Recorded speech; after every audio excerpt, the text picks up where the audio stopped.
যখন এই দেশের মানুষ ইসলামের কথা বলেছে, যখন এই দেশের মানুষ ইসলামী রাষ্ট্র প্রতিষ্ঠার কথা বলেছে, তখনই সেটাকে মুক্তিযুদ্ধের চেতনা বিরোধী সাব্যস্ত করার চেষ্টা করা হয়েছে। যখন এই দেশের মানুষ ইসলামী রাষ্ট্র প্রতিষ্ঠার জন্য মাঠে নেমেছে, তখনই তাদেরকে রাজাকার আখ্যায়িত করার চেষ্টা করা হয়েছে। যখন এই দেশের মানুষ আল কোরআনের রাজ কায়েম করবার চেষ্টা করেছে, তখনই তাদেরকে জঙ্গিবাদের তকমা দেওয়ার চেষ্টা করা হয়েছে। আর এভাবেই কখনো জঙ্গি বলে, কখনো রাজাকার বলে, কখনো মুক্তিযুদ্ধ বিরোধী বলে, কখনো দেশ বিরোধী বলে এদেশের মুসলমানদের ইসলামী চেতনা, ঈমানি জজ্বাকে ধ্বংস করবার পায়তারা চালানো হয়েছে। মুহতারাম হাজিরিন, আমরা বর্তমান বাংলাদেশ এবং এদেশের মানুষ আমরা অত্যন্ত গুরুত্বপূর্ণ ইতিহাসের বাক বদলের একটা সময় আমরা অতিক্রম করছি, যেখান থেকে ইতিহাসের একটা নতুন অধ্যায় শুরু হতে যাচ্ছে। আমাদের এই জনপদ এর যে অতীত ঐতিহ্য, অতীত ইতিহাস, শত শত বছরের ইতিহাস, এই জনপদের নাম কখনো পরিবর্তন হয়েছে, কখনো এই জনপদের নাম ছিল বাংলা প্রদেশ, কখনো এই দেশের নাম ছিল পূর্ববঙ্গ, কখনো এই জনপদের নাম ছিল পূর্ব পাকিস্তান, এরপরে কখনো এই জনপদের নাম হয়েছে বাংলাদেশ। এই জনপদের নাম যেটাই হোক না কেন, কিন্তু এই জনপদ এবং এই এলাকার মানুষের মন মানসিকতা, এই অঞ্চলের মানুষের ইচ্ছা এবং অভিপ্রায়, এই অঞ্চলের মানুষের স্বপ্ন এবং সংগ্রাম, এটা শত শত বছর ধরে অভিন্ন ইতিহাস, অভিন্ন সংগ্রাম, আর সেটা হলো ইসলামের জন্য সংগ্রাম। এটা আমাদের অনেক লম্বা ইতিহাস। আমরা এই অঞ্চল থেকে ব্রিটিশ বিরোধী আন্দোলন এবং সংগ্রাম করেছে আমাদের পূর্বপুরুষগণ। আমাদের এই অঞ্চলের নেসার আলী তিতুমির রহমতুল্লাহ আলাই, হাজী শরীয়তুল্লাহ রহমতুল্লাহ আলাই, ফকির মজনু শাহ, এই জাতীয় অসংখ্য অগণিত বিপ্লবীরা এই অঞ্চলের মানুষের মধ্যে ইসলামী চিন্তা চেতনা, ইসলামী জীবন ধারাকে রক্ষা করার জন্য তিতুমির থেকে ফকির মজনু শাহ, হাজী শরীয়তুল্লাহ পর্যন্ত তারা ব্রিটিশের বিরুদ্ধে এক বিশাল সংগ্রামের ইতিহাস তারা গড়ে তুলেছেন। 1831 সালে বালাকোটে সৈয়দ আহমদ শহীদ রহমতুল্লাহ আলাইহির নেতৃত্বে ইংরেজদের বিরুদ্ধে যে লড়াই হয়েছে, সেই লড়াইয়ে এই বঙ্গ প্রদেশ থেকে অসংখ্য অগণিত মুজাহিদিনরা সেখানে গিয়ে জিহাদে শামিল হয়েছেন। দেশকে এবং ইসলামকে, জাতির স্বকীয়তা, স্বাধীনতা এবং ঐতিহ্যকে রক্ষা করার জন্য তারা ত্যাগ এবং কোরবানির নজরানা পেশ করেছেন। 1920 শতাব্দীর গোড়ার দিকে 1905 সালে এই জনপদের মানুষ কলকাতার আধিপত্য, পশ্চিমবঙ্গের আধিপত্য, হিন্দুত্ববাদের আধিপত্যকে খর্ব করে পূর্ববঙ্গের মুসলমানরা স্বকীয় এবং স্বাধীন পরিচয় নিয়ে মুসলিম জাতিসত্তার বিকাশ ঘটানোর লক্ষ্য নিয়ে তারা পূর্ব পশ্চিমবঙ্গ থেকে নিজেদের প্রদেশকে আলাদা করেছে। তারা নিজেদের প্রদেশে মুসলমানরা যেন মাথা উঁচু করে দাঁড়াতে পারে, তাদেরকে যেন হিন্দুত্ববাদ আগ্রাসন চালাতে না পারে, সেই জন্য অনেক ত্যাগ এবং কোরবানির বিনিময়ে বঙ্গকে ভঙ্গ করে পূর্ববঙ্গকে আলাদা প্রদেশ হিসেবে গঠন করেছিল। 1947 সালে যখন দেশ থেকে ইংরেজরা বিতাড়িত হয়, তখন এই দেশটা বিভক্ত হয় গোটা ভারতবর্ষ। দ্বিজাতি তত্ত্বের ভিত্তিতে ভারতবর্ষ বিভক্ত হয়। এক জাতি হিন্দু, আরেক জাতি মুসলিম।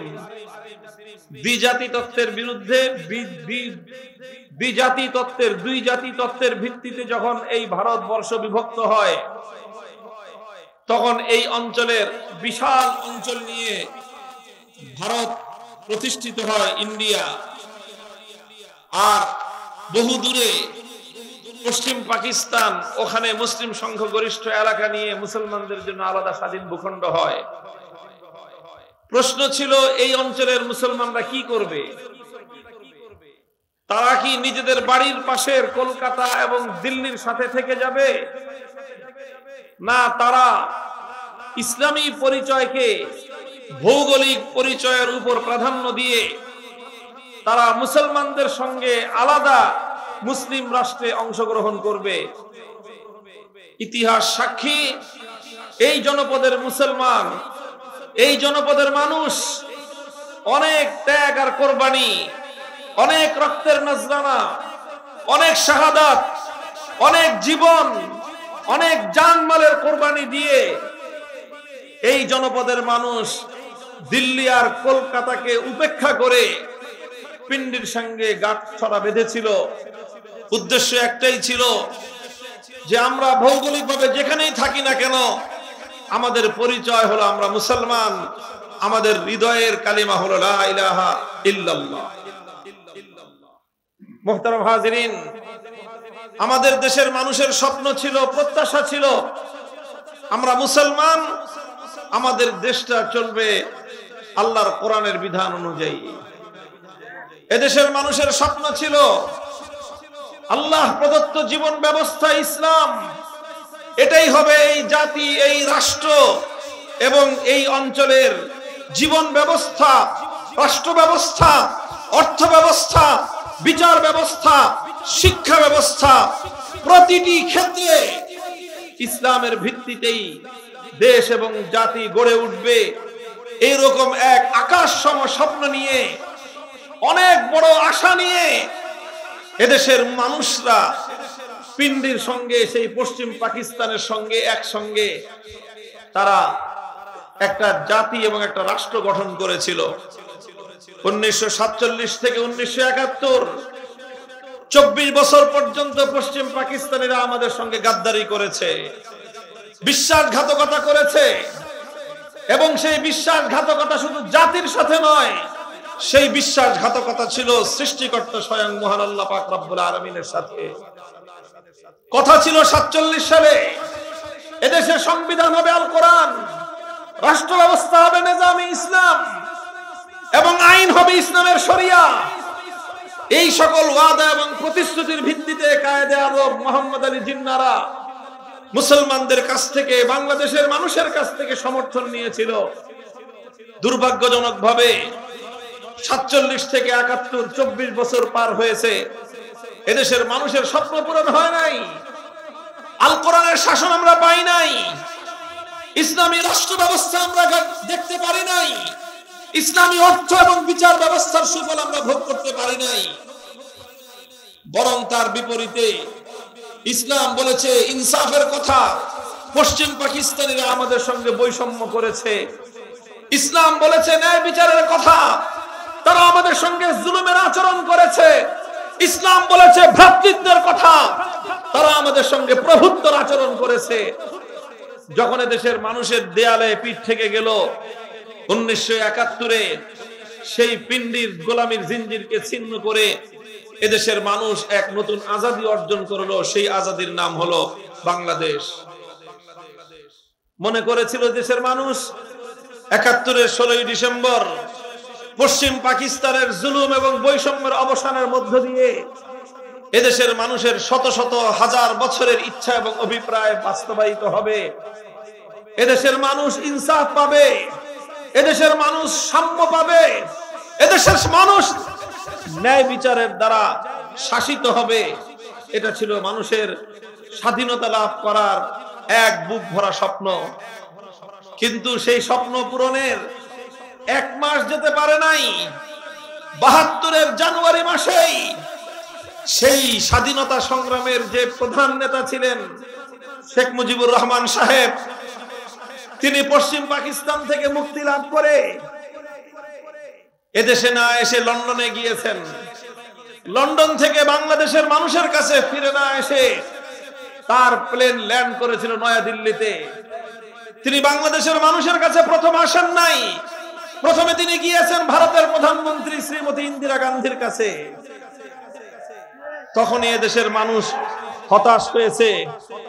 ইন্দিরা গান্ধী শেখ মুজিবুর রহমান সাহেবকে একটা চিরকুট ধরায় দিলেন, একটা প্রেসক্রিপশন ধরায় দিলেন, কিভাবে বাংলাদেশের সংবিধান তৈরি হবে, কিভাবে এদেশের আগামীর ভবিষ্যৎ নির্মাণ হবে, এদেশের মানুষের ভবিষ্যৎ পদ্ধতি, তাদের রুটম্যাপ কি হবে। ভারতের প্রধানমন্ত্রী শ্রীমতী ইন্দিরা গান্ধী নির্ণয় করে দিলেন। শেখ মুজিব সাহেব ইন্দিরা গান্ধীর প্রেসক্রিপশন নিয়ে বাংলাদেশে আসলেন। বাংলাদেশে এসে ৭২-এর সংবিধান রচনা করলেন। আর সেই সংবিধানের মধ্যে ভারতের প্রেসক্রিপশন অনুযায়ী ভারতীয় সংবিধানের মূলনীতিগুলোকে কপি পেস্ট করলেন বাংলাদেশের সংবিধানে।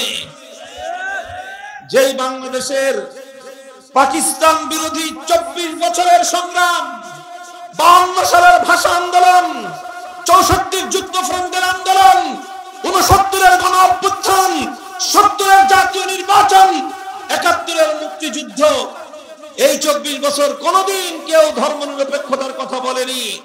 হঠাৎ করে পাতাল ফুঁড়ে ৭২ সালের সংবিধানের মাথার উপর এসে ধর্মনিরপেক্ষ মতবাদ নামক ইসলাম বিরোধী চরম কুফরি মতবাদ বাংলাদেশের মানুষের স্বপ্নকে ধূলিসাৎ করে দিল। বাংলাদেশের মানুষের স্বপ্নকে তিনি দুপায়ে ধরলেন। এদেশের মানুষ অনেক স্বপ্ন নিয়ে শেখ মুজিবুর রহমান সাহেবকে অনেক সমর্থন দিয়েছিল। তারা তাদের মহান নেতা হিসেবে তাকে অভিষিক্ত করেছিল। কিন্তু তিনি এদেশের মানুষ নয়, বরং তিনি এদেশের হাজার হাজার শহীদের বুকের রক্তে অর্জিত স্বাধীনতার বিজয়কে ভারতের মাতার তলে ভারত মাতার চরণ তলে বলি দিয়েছিলেন। ৭২-এ নতুন এক সংবিধান তৈরি হয়, ৭২-এ নতুন একটা চেতনা তৈরি হয়, ৭২-এ নতুন একটা রাজনৈতিক দর্শন বাংলাদেশে জন্ম লাভ করে। দুর্ভাগ্য হলো ৭২-এর জন্ম নেওয়া সেই চেতনা, ৭২-এর জন্ম নেওয়া সেই রাজনৈতিক দর্শন ৭২-এর নামে মার্কেটিং হয় নাই, হয়েছে ৭১-এর নামে। ৭২-এর চেতনাকে এদেশের মানুষের কাছে ৭১-এর চেতনা বলে মানুষকে বোঝানো হয়েছে। মানুষকে বোঝানো হয়েছে ৭২-এর ধর্মনিরপেক্ষতা, ৭১-এর মুক্তিযুদ্ধের চেতনা। বলা হয়েছে ৭২-এর সংবিধান, ৭১-এর মুক্তিযুদ্ধের অর্জন। বলা হয়েছে ৭২-এর রাজনৈতিক দর্শনটাই হলো ৭১-এর মুক্তিযোদ্ধাদের আদর্শ। এভাবেই ১৯৭১-এর মহান মুক্তিযুদ্ধের হাজার হাজার মানুষের রক্তের সঙ্গে গাদ্দারি করে ৭২-এর বাকশালী ব্যবস্থা কায়েম করা হয়েছিল।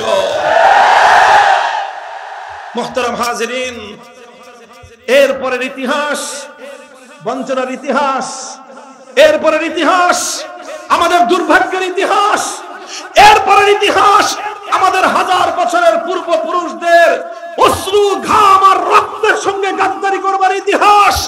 এরপরের ইতিহাস এই ৭২-এর ভারতীয় সব ধর্মনিরপেক্ষতার ভিত্তিতে মুসলিম জাতিসত্তার পরিচয় মুছে ফেলে আমাদের ১৯০৫, ১৯৪৭ সহ আমাদের অতীতের প্রতিটি অর্জনকে বিসর্জন দেওয়ার, হাইজ্যাক করার, ধ্বংস করে দেওয়ার এক ইতিহাসের পরম্পরা পরিচালিত হয়েছে। ১৯৭২ থেকে ২০২৪ সাল পর্যন্ত এদেশের মানুষকে এভাবেই বোকা বানানো হয়েছে। যখন এদেশের মানুষ ইসলামের কথা বলেছে, যখন এদেশের মানুষ ইসলামী রাষ্ট্র প্রতিষ্ঠার কথা বলেছে, তখনই সেটাকে মুক্তিযুদ্ধের চেতনা বিরোধী সাব্যস্ত করার চেষ্টা করা হয়েছে। যখন এদেশের মানুষ ইসলামী রাষ্ট্র প্রতিষ্ঠার জন্য মাঠে নেমেছে, তখনই তাদেরকে রাজাকার আখ্যায়িত করার চেষ্টা করা হয়েছে। যখন এদেশের মানুষ আল কোরআনের রাজ কায়েম করবার চেষ্টা করেছে, তখনই তাদেরকে জঙ্গিবাদের তকমা দেওয়ার চেষ্টা করা হয়েছে। আর এভাবেই কখনো জঙ্গি বলে, কখনো রাজাকার বলে, কখনো মুক্তিযুদ্ধ বিরোধী বলে, কখনো দেশ বিরোধী বলে এদেশের মুসলমানদের ইসলামী চেতনা, ঈমানি জজ্বাকে ধ্বংস করবার পায়তারা চালানো হয়েছে।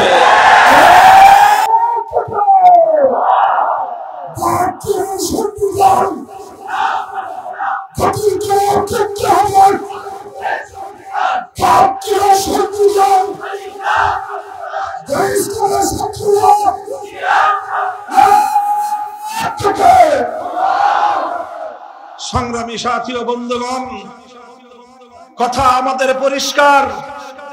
এভাবে দেখেছেন দেখতে দেখতে 1972 সাল থেকে 2024 সাল পর্যন্ত মধ্যখানে কিছু পরিবর্তনের চেষ্টা হয়েছে। মধ্যখানে আল্লাহর উপর অবিচল আস্থা এবং বিশ্বাস সংবিধানে যুক্ত হয়েছে। সংবিধানের কপালের উপর বিসমিল্লাহির রহমানির রহিমকে সন্নিবেশ করা হয়েছে। রাষ্ট্র ধর্ম ইসলামকে স্বীকৃতি প্রদানের মধ্য দিয়ে বাংলাদেশকে তার ঐতিহ্যের ধারায় ফিরিয়ে নেওয়ার চেষ্টা করা হয়েছে। এই ইতিহাসগুলো বিগত আমাদের 54 বছরের মধ্যে এই তিনটি ইতিহাস, এই তিনটা পর্ব এবং এই তিনটা অধ্যায় আমাদের জন্য সুখকর, আমাদের হৃদয়ের প্রশান্তিদায়ক এবং আত্মার প্রশান্তিদায়ক। 1 নম্বর, সংবিধানের শুরুতে বিসমিল্লাহির রহমানির রহিম যুক্ত হওয়া। 2 নম্বর, আল্লাহর উপর অবিচল আস্থা এবং বিশ্বাস সংবিধানের প্রধান ভিত্তি হিসেবে যুক্ত হওয়া। 3 নম্বর, রাষ্ট্র ধর্ম ইসলাম হিসেবে এদেশের মোর দ্যান 90% মুসলমানদের ধর্মীয় এবং তাদের ঐতিহ্যগত আদর্শ, তাদের চেতনাকে সম্মান প্রদর্শন করবার এই তিনটি ধারা পরবর্তীতে বিভিন্ন সময়ে বিভিন্ন ভাবেই বাংলাদেশের মানুষের অর্জন ছিল।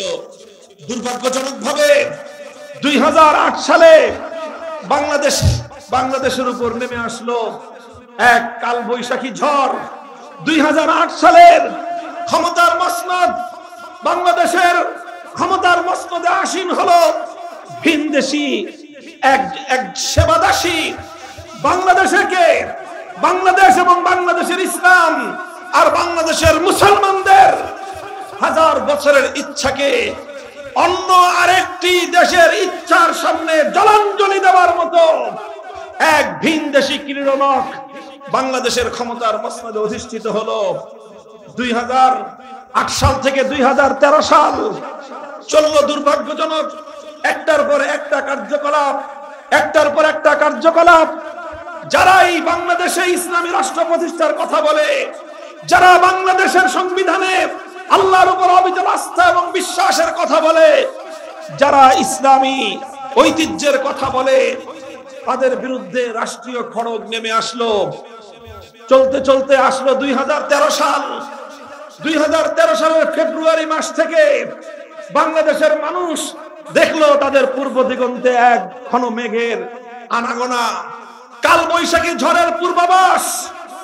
2013 সালে শাহবাগের চত্বরে একটা নাপাক মঞ্চ তৈরি হলো। সেই নাপাক মঞ্চ থেকে গোটা বাংলাদেশের 1000 বছরের ঐতিহ্যকে কলঙ্কিত করবার চেষ্টা করা হলো। শাহবাগের সেই নাপাক মঞ্চ থেকে বাংলাদেশের স্বাধীনতাকে চ্যালেঞ্জ করা হলো। বাংলাদেশ রাষ্ট্র এবং সরকারকে উপেক্ষা করে শাহবাগে নতুন এক রাষ্ট্র গঠন করা হলো। সেই রাষ্ট্রের সরকারের নাম হলো ইমরানের সরকার। ইতিহাস স্মরণ করায় দিতেছি, অন্য কথা বলবো না। এখন অন্য কথা বলার সময় এখন নাই। এখন হলো আমাদের সন্তানদের, এদেশের মানুষের রাজনৈতিক সচেতন হওয়ার সময়। রাজনৈতিক ভাবে ভুল করলে আমাদেরকে পস্তাতে হবে। 2013 সালের সেই সময়ে শাহবাগকে কেন্দ্র করে গোটা বাংলাদেশ এবং বাংলাদেশের ঐতিহ্যের বিরুদ্ধে একটা যুদ্ধ পরিচালনা করা হয়। আপনাদের মনে থাকার কথা, যাদের বয়স অন্তত 25-30 বছর, তারা সেই দুঃসহ স্মৃতির কথা ভুলে যাওয়ার কথা না। বেশি তো আগের কথা না, 2013 সাল থেকে আজ 2025, মাত্র 12 বছর আগের কথা।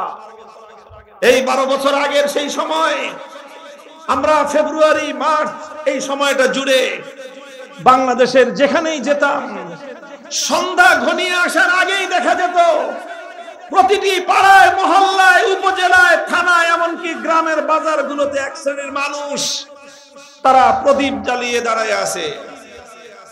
সন্ধ্যাবেলায় প্রদীপ জ্বালিয়ে রাস্তায় দাঁড়িয়ে থাকা হিন্দুয়ানি কালচার, এটা হিন্দুয়ানি কালচার। মঙ্গল প্রদীপের অমঙ্গল শোভাযাত্রা দিয়ে গোটা বাংলাদেশের ইতিহাসকে ছায়ালাভ করে দেওয়ার পায়তারা করা হলো। আর শাহবাগের ওই নাপাক মঞ্চ থেকে ব্লগার চক্র ইতিহাসের ঘৃণ্যতম আক্রমণ পরিচালনা করলো ইসলামের বিরুদ্ধে। ইসলামের নবী, মানবতার নবী, বিশ্ব নবী মুহাম্মদুর রাসূলুল্লাহ সাল্লাল্লাহু আলাইহি ওয়াসাল্লামের বিরুদ্ধে ঘৃণ্য কটূক্তি করলো। এমন এমন ঘৃণ্য ভাষা তারা ব্যবহার করলো, যেই ভাষা কোনো মুসলমান তো দূরের কথা, যেই শব্দগুলো কোনো মুসলমান দূরের কথা, কোন বিবেকবান মানুষ মুখে উচ্চারণ করতে লজ্জাবোধ করবে, সেই ধরনের অপবিত্র বাক্য বানে আমার প্রিয় নবীকে রক্তাক্ত করা হলো। আমাদের প্রিয় নবীজিকে আঘাতের পর আঘাত করে মুসলমানদের হৃদয়ে বিদ্রোহের আগুন জ্বালিয়ে দিল। গোটা বাংলাদেশের মুসলমান হৃদয়ে তাদের ক্ষত বিক্ষত হলো। চেহায় কোটি কোটি মুসলমানের দেশ, এদেশে তাদের প্যারা নবী আকায়ে নামদার, আকায়ে তাজদার মদিনা মুহাম্মদ আরবি সাল্লাল্লাহু আলাইহি ওয়াসাল্লামের চরিত্রের উপর কালিমা লেপন করা হবে, তাকে ঘৃণ্যতম অপবাদে জর্জরিত করা হবে। আমার নবীর পবিত্র চরিত্রকে কালিমা লেপন করার এই ধরনের অপতৎপরতা, ঘৃণ্য ষড়যন্ত্র যখন পরিচালিত হয়, সেই সময়ে সেই ঘৃণ্য কালপিট নবীর বিরুদ্ধে চরম দুশমন, নবীজিকে কটাক্ষকারী কুখ্যাত থাবা বাবা নামে রাজীব আহমেদ নামে এক কুখ্যাত কুলাঙ্গার ব্লগার আল্লাহর পয়গম্বরের কোন এক আশিকের রাসূলের ক্ষোভের শিকার হয়ে ধ্বংসপ্রাপ্ত হয়ে গেল। ক্ষমতার মসনদে বসে লেডি ফেরাউন ঘোষণা দিলেন, আমার নবীর দুশমন, নবীজির চরিত্রের উপর কালিমা লেপনকারী কুখ্যাত থাবা বাবা রাজীব আহমেদকে তিনি দ্বিতীয় মুক্তিযুদ্ধের প্রথম শহীদ বলে আখ্যায়িত করলেন। ইতিহাস মুছে যাওয়া ইতিহাস বলছি না, ইতিহাসের এই কথাগুলো এ জাতিকে মনে রাখতে হবে।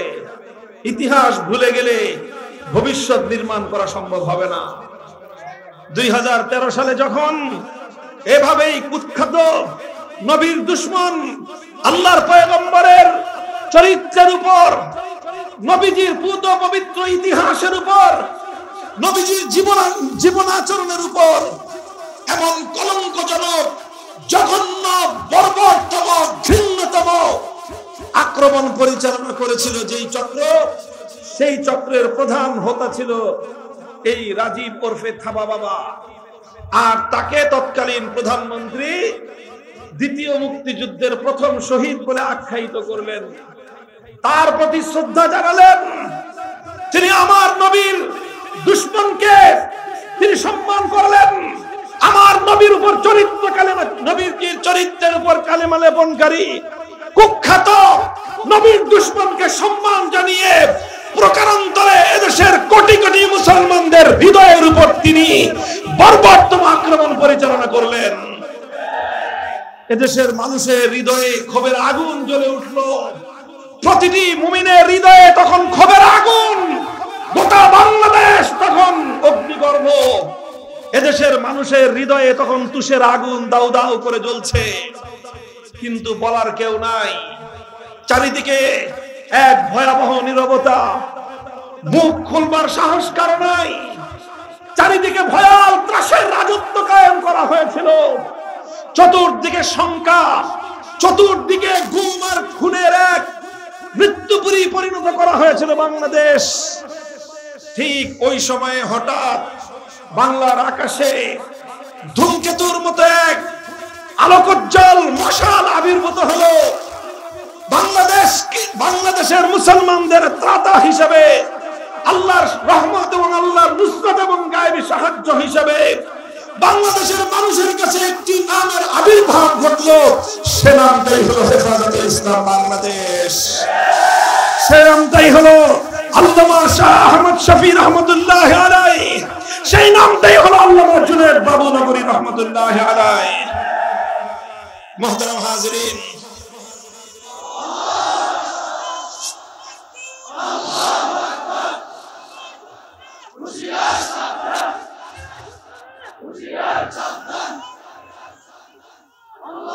মুহতারাম হাজিরিন, এরপরের ইতিহাস এপ্রিল মাসের 6 তারিখ শাপলা চত্বরে লং মার্চের ইতিহাস। এরপরের ইতিহাস 2013 সালের 5ই মে বাংলার মাটিতে নতুন বালাকোট রচিত হওয়ার ইতিহাস। শাপলা চত্বরে আমাদের একত্রিত হওয়ার ইতিহাস। শাপলা চত্বরকে এবং শুধু শাপলা নয়, গোটা বাংলাদেশের রাজধানী মসজিদের শহর ঢাকা শহরকে শাহাদাতের পবিত্র রক্ত দিয়ে ধুয়ে মুছে পবিত্র করবার ইতিহাস। গোটা বাংলাদেশে আল্লাহর পয়গম্বরের দুশমনের বিরুদ্ধে নবী প্রেমের মশাল প্রজ্বলিত করবার ইতিহাস। এরপরের ইতিহাস আওয়ামী বর্বর এবং জাহেলিয়াতের বিরুদ্ধে ধর্মপ্রাণ মুসলমানদের হেফাজতে ইসলামের উত্থানের ইতিহাস।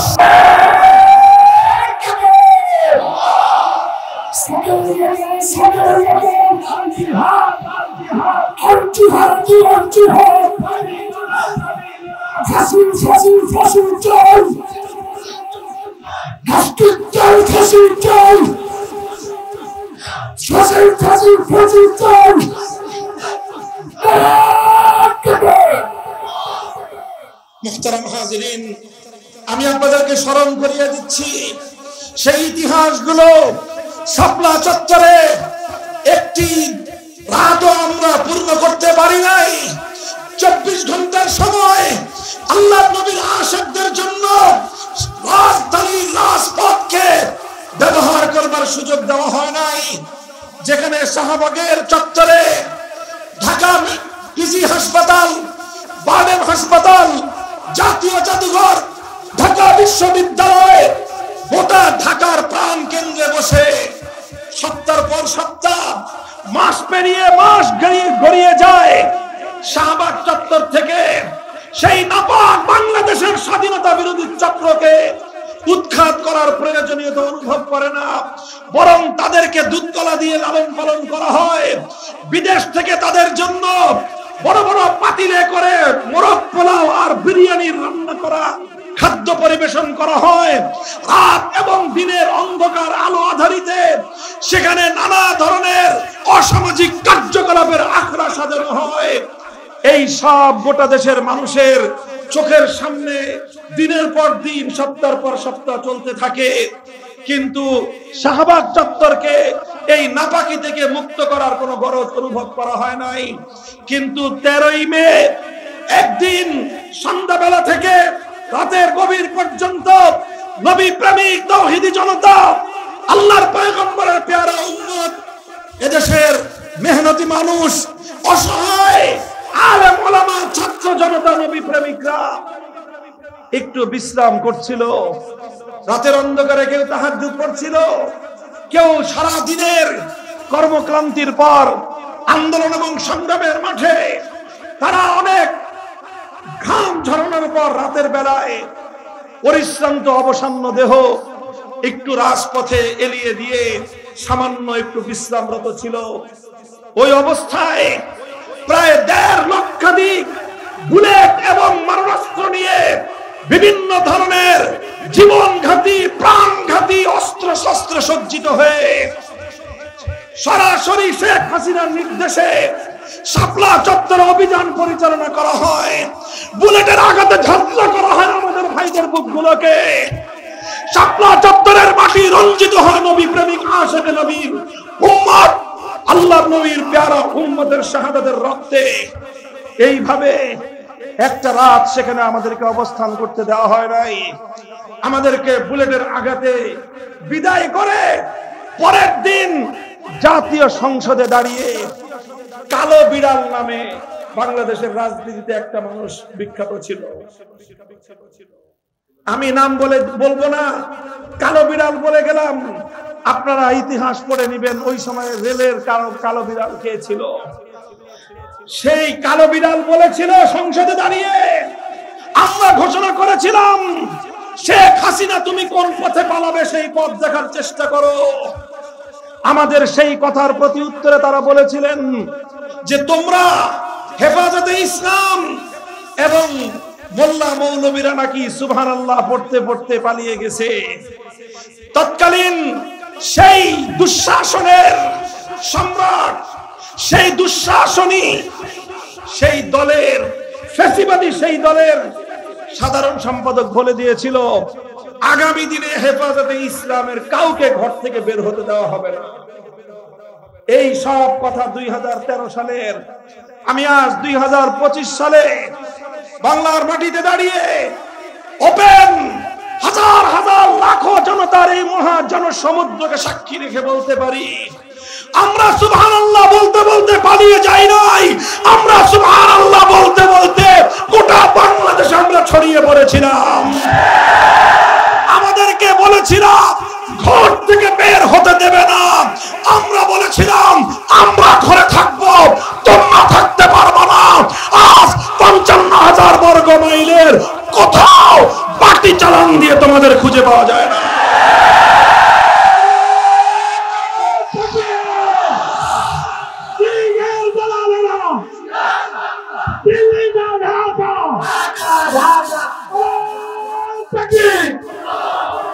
মুহতারাম হাজিরিন, অনেক লম্বা ইতিহাস। বসেন, আপনারা বসেন, এদিকে আস্তে।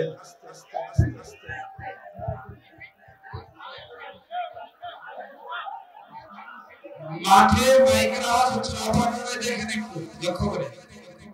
আচ্ছা ভাই, আপনারা এদিকে হুজুর বসেন, হুজুর বসেন।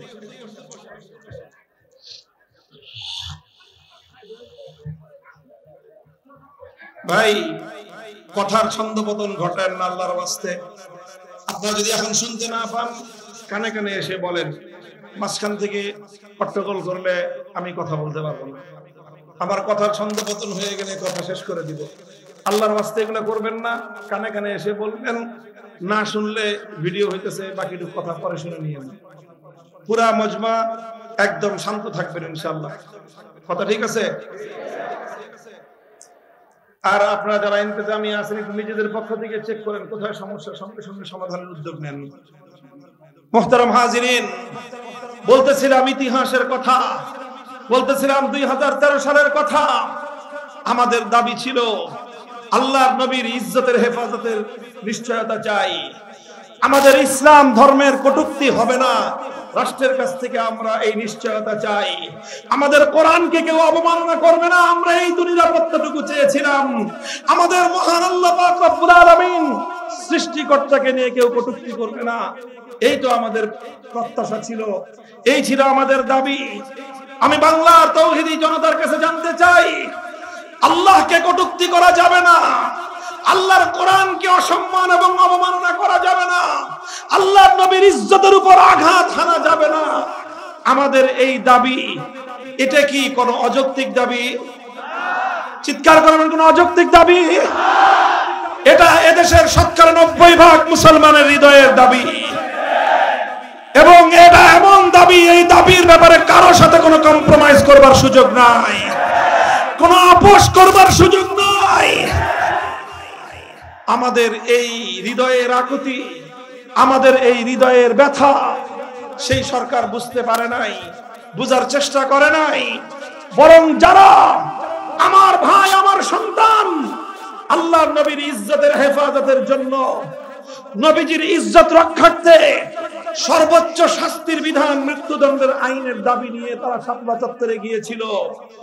এই অপরাধে জালিমের বুলেটের আঘাত, হেলমেট লীগ, হাতুড়ি লীগ, গুন্ডা লীগ, তারা রাজপথে পুলিশ, ডিজিপি, বিডিআর, বিজিপি আর রেবের সঙ্গে কাঁধে কাঁধ মিলিয়ে গোটা মতিঝিল থেকে নিয়ে টিকাটুলি এবং প্রেস ক্লাব থেকে নিয়ে শুরু করে কমলাপুর অঞ্চল পর্যন্ত গোটা ঢাকার শহরের আওয়ামী গুন্ডারা সেদিন নিজেরা অস্ত্র হাতে রাজপথে নেমে হেফাজতে ইসলাম বাংলাদেশের নিরীহ নিরস্ত্র নবী প্রেমিক তাওহীদি জনতাকে জবাই করে এবং গুলি করে হত্যা করেছে। মুহতারাম হাজিরিন, এরপরের ইতিহাস আরো নির্মম ইতিহাস।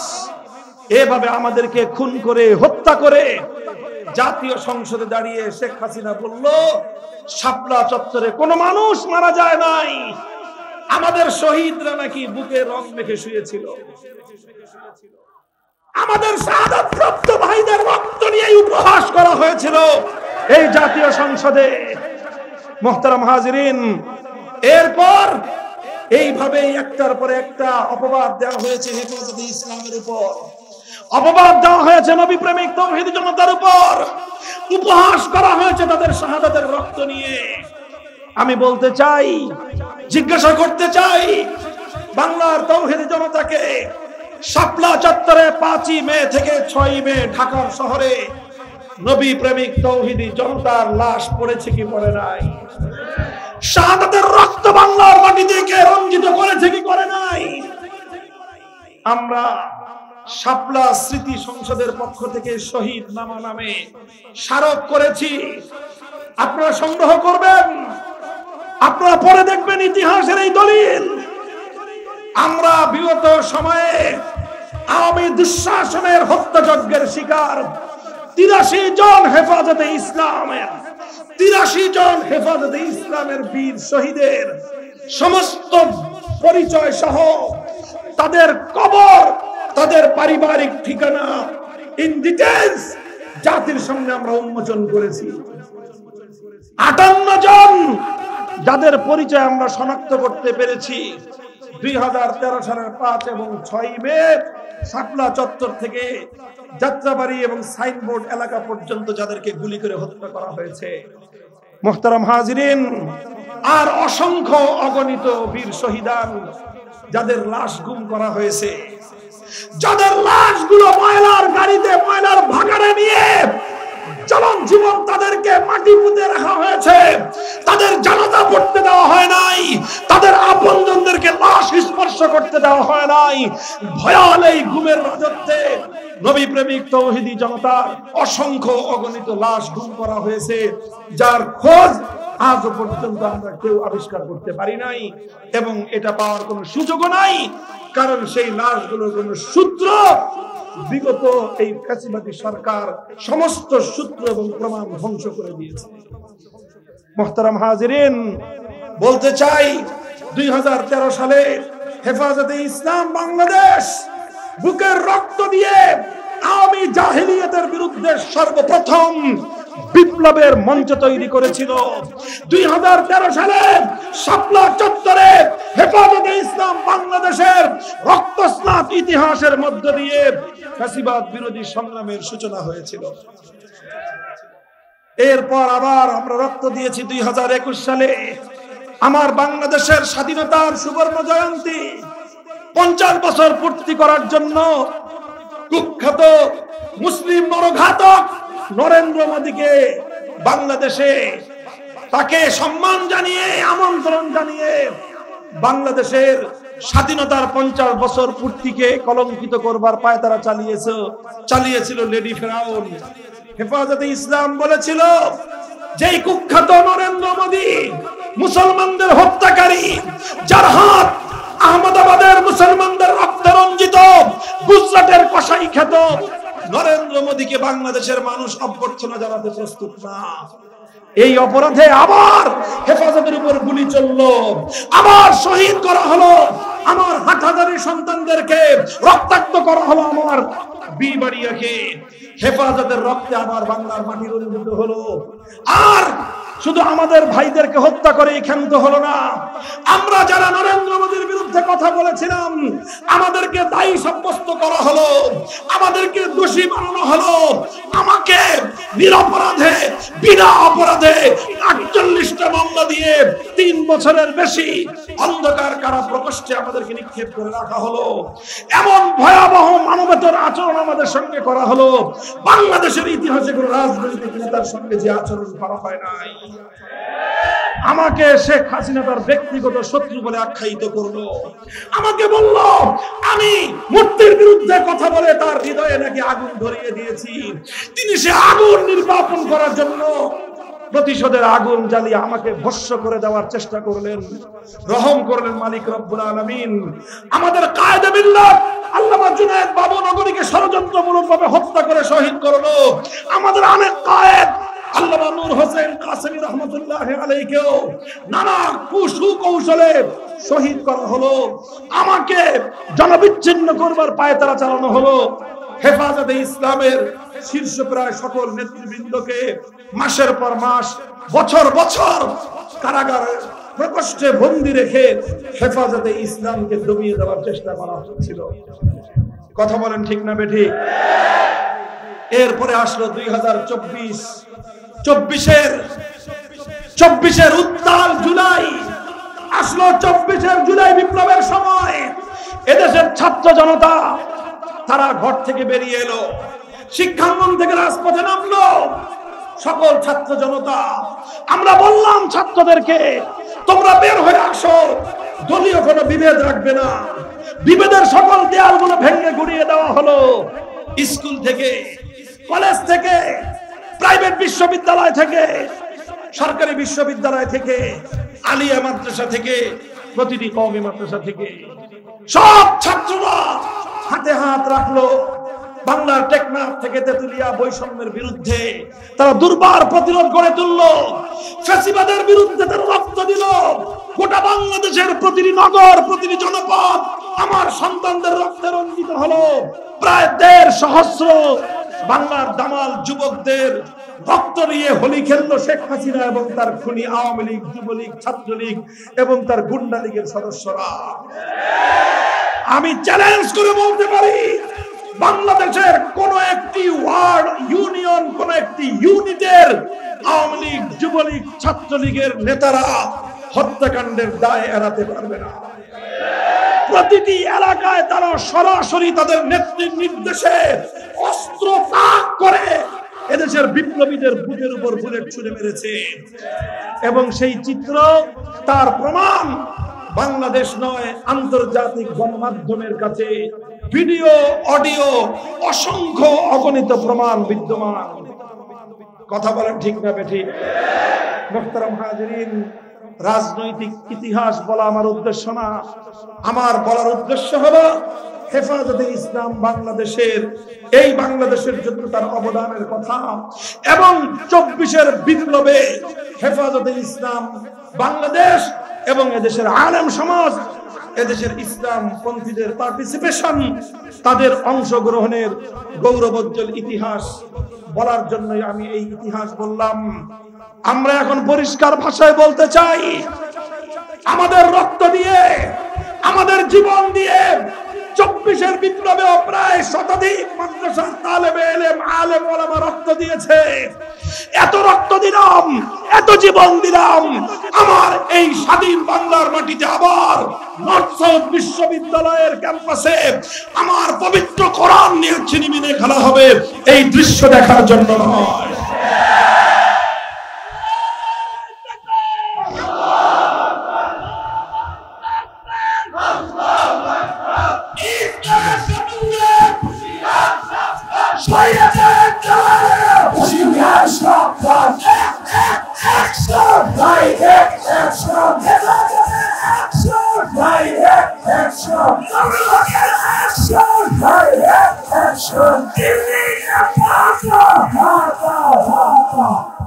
সংগ্রামী সাথী ও বন্ধুগণ, আমাদের কথা পরিষ্কার, আমাদের রক্তের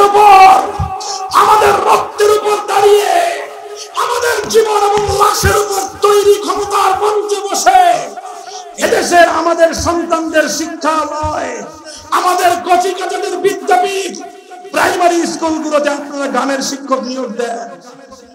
আমার সন্তানদেরকে নাচ গান শেখাবেন রাষ্ট্রীয় খরচে, অথচ আমরা যুগের পর যুগ ধরে আমরা আবেদন করে আসছি আমাদের সন্তানদের শিক্ষা দেওয়ার জন্য প্রাইমারি স্কুলে একজন করে ধর্ম শিক্ষক নিয়োগ দেন। আমাদের সেই কথা আপনাদের কানে ঢুকবার ফুরসত নাই। নাচের শিক্ষক নিয়োগ দেওয়ার জন্য আপনারা সার্কুলার জারি করে দেন। আপনারা সেখান থেকে রাষ্ট্রীয় উদ্যোগ গ্রহণ করেন। মনে রাখবেন, কোরায় গন্ডে এগুলো সব আমরা হিসাব করতেছি। যারা ক্ষমতার মসনদে যাওয়ার চেষ্টা করতেছেন, প্রতিযোগিতায় লিপ্ত আছেন, সকলের প্রতি আমার পরিষ্কার পয়গাম। অনেকেই আমার সঙ্গে ব্যক্তিগত দেন দরবার করতে চায়, জিজ্ঞাসা করে যে আপনি কোন আসন থেকে নির্বাচন করতে চান, বলেন, আপনার পাশ করার ব্যবস্থা করে দেই। হয়তো সামনে বলবেন, বলেন কোন মন্ত্রণালয় চান, মন্ত্রিত্ব দেবেন।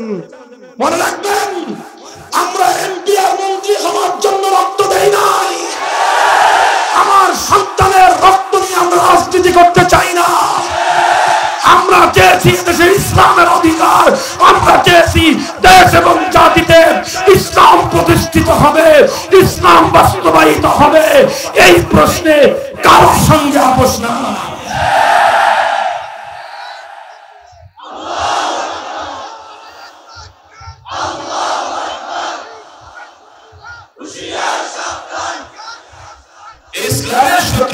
আমরা পরিষ্কার ভাষায় বলি, আমাদের কথা পরিষ্কার। প্রাইমারি স্কুলগুলোতে নাচের, নাচ গানের শিক্ষক নিয়োগের সেই সার্কুলার হয়েছে অথবা যেই সরকারি গেজেট প্রকাশ হয়েছে সেটাকে বাতিল করতে হবে। অন্তর্বর্তীকালীন সরকার বেশি চালাকি করতে চায় না। আমাদেরকে এই শিশুর মতো প্রবোধ দেওয়ার চেষ্টা করেন না। আপনারা বলে দিলেন, আমাদের একজন ধর্ম উপদেষ্টা আছেন, আমাদের লোক, শ্রদ্ধাভাজন লোক, বাংলাদেশের অন্যতম শীর্ষ আলেম, তিনি একজন মুহাদ্দিস, ইসলামিক স্কলার। তাকে দিয়ে আপনারা আমাদের ক্ষোভ প্রশমন করার চেষ্টা করেন। তাকে দিয়ে আপনারা বলালেন যে এই মুহূর্তে গানের শিক্ষক তো নিয়োগ হচ্ছে না। আমরাও জানি এই মুহূর্তে নিয়োগ করার সেই সুযোগ নাই, কিন্তু আপনারা যে গেজেট প্রকাশ করেছেন সেই গেজেটটা প্রত্যাহার করবেন কিনা সেটা বলেন।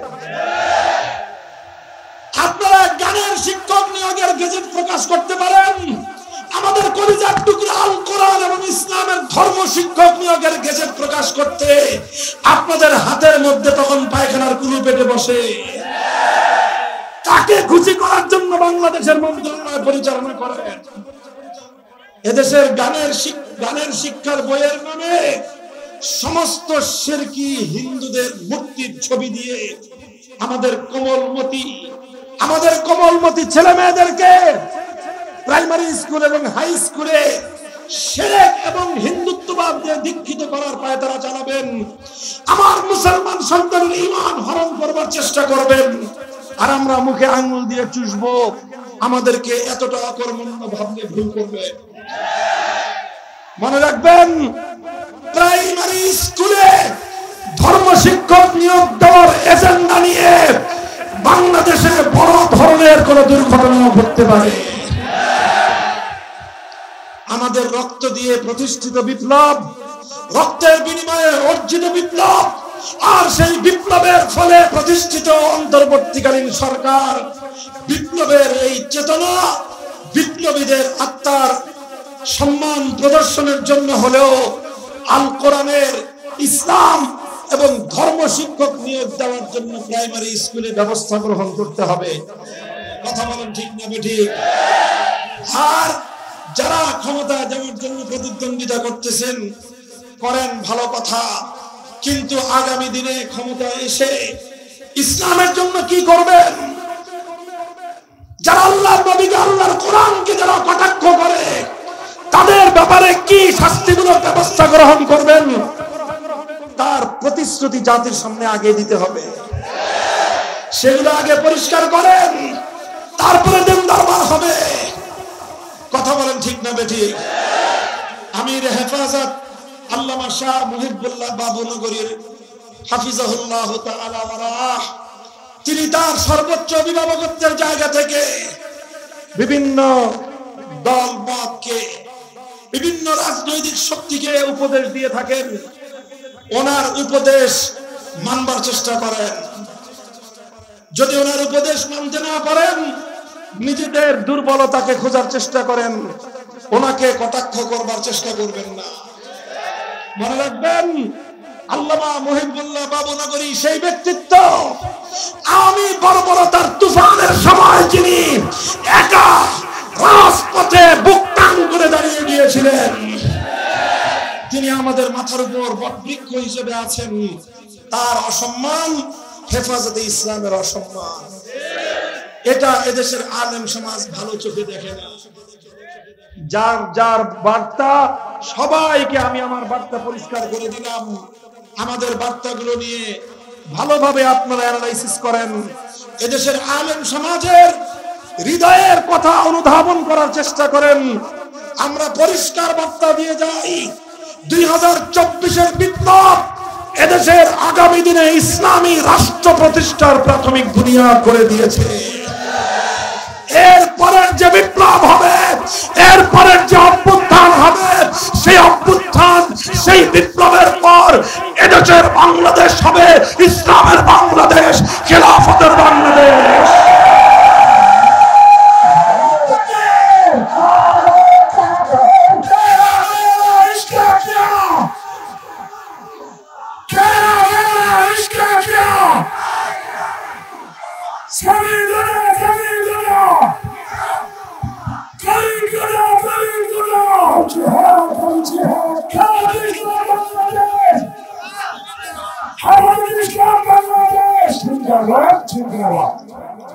মুহতারাম হাজিরিন, আমি সমসাময়িক প্রসঙ্গগুলো নিয়ে হেফাজতে ইসলাম বাংলাদেশের ইতিহাস, অবদান এবং হেফাজতে ইসলামের মৌলিক দাবিগুলো নিয়ে আপনাদের সামনে কথা বললাম। শেরপুর জেলা হেফাজতে ইসলাম বাংলাদেশ এই সকল মত এবং পথের আলেম ওলামা, ধর্মপ্রাণ মুসলমানদেরকে আপনারা সংঘবদ্ধ রাখবেন। আমাদের কায়েদে মিল্লাত আল্লামা জুনায়েদ বাবুনগরী রহমতুল্লাহি আলাইহি একটা কথা বলেছিলেন। উনি বলেছিলেন, এদেশের প্রত্যেকটি মসজিদের সকল মুসল্লি হেফাজতে ইসলামের নেতা কর্মী। যারা নামাজি তারাই হেফাজতের নেতা কর্মী। এর বাইরে হেফাজতে ইসলামের নেতা কর্মীর আলাদা কোনো তালিকা নাই। কাজেই এভাবে সবাইকে সঙ্গে নিয়ে, আপনার রাজনৈতিক ঠিকানা ভিন্ন হতে পারে, ইসলামের প্রশ্নে আমরা ঐক্যবদ্ধ থাকতে চাই। কথা বলেন ঠিক না? যার যার রাজনৈতিক দলে ইসলামের প্রশ্নে আপনার দলের তৃণমূল থেকে কেন্দ্রীয় পর্যায়ে আপনার বার্তা পৌঁছে দেন। দলের কেন্দ্রীয় নেতৃত্ব যদি ইসলামের পথে না থাকে, ইসলামের পক্ষে না থাকে, তাহলে তৃণমূল কেন্দ্রীয় নেতৃত্বের সাথে থাকবে না। এই বার্তা আপনারা পৌঁছে দিবেন ইনশাআল্লাহ। ইনশাআল্লাহ আগামীর বাংলাদেশ হবে, সবাই বলেন আগামীর বাংলাদেশ হবে, আগামীর বাংলাদেশ খেলাফতের বাংলাদেশ। নাসরুম মিনাল্লাহি ওয়া ফাতহুন করিব ওয়া আখিরু দাওয়ানা আলহামদুলিল্লাহি রাব্বিল আলামিন। আসসালামু আলাইকুম ওয়া রাহমাতুল্লাহ।